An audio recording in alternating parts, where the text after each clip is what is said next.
Jeste li se ikad zapitali kako neki vrtlari već u ranim mjesecima proljeća uživaju u svježem povrću dok drugi tek pripremaju gredice?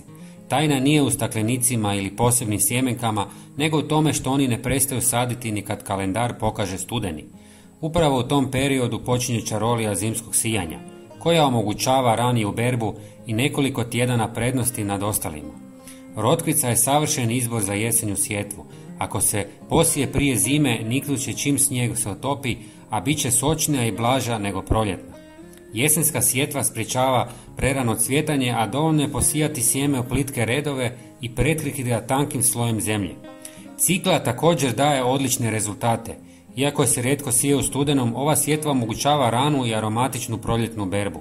Važno je odabrati sorte otporne na hladnoću, poput egipatske ravne. Sjeme se polaže u lagano zaleđenu zemlju i prekriva suhim slojem tla, a potom ostavlja pod snježnim pokrivačem do proljeća. Špinat je povrće koje podnosi niske temperature i počinje nicati već pri nekoliko stupnjeva iznad nule. Krajem jeseni posijani špinat daje prve listove ubrzo nakon otapanja snijega. Tlo je dobro obogatiti kompostom i sjeme lagano prekriti.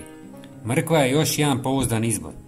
Kada se posije u hladno tlo, sjeme ostaje uspavano do proljeća, a čim se tlo zagrije, počinje klijati ravnomjerno i bez tretiranja.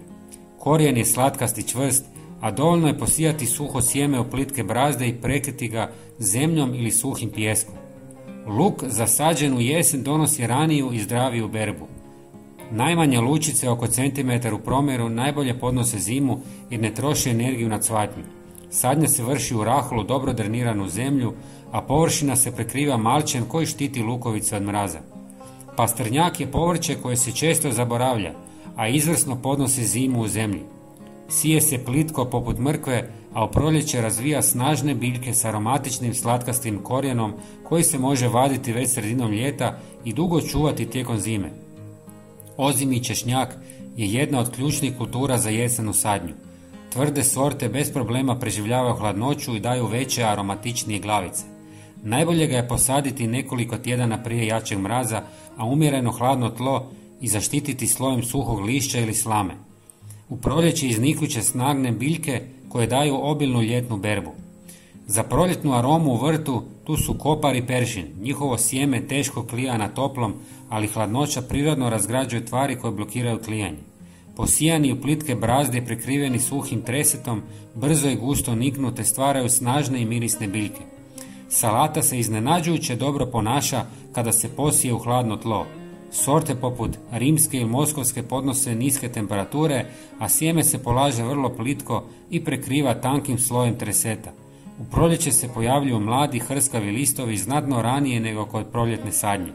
Sijanje u studenom produžava sezonu vrtlarenja i dok se čini da je sve gotovo, zapravo postavljate temelje za novu sezonu. Sjeme spava pod snijegom, čeka prve zrake sunca i budi se prije nego što itko počne saditi. Kad stigne proljeće, vaše gredice već su pune života dok susjedi tek pripremaju svoje vrtove.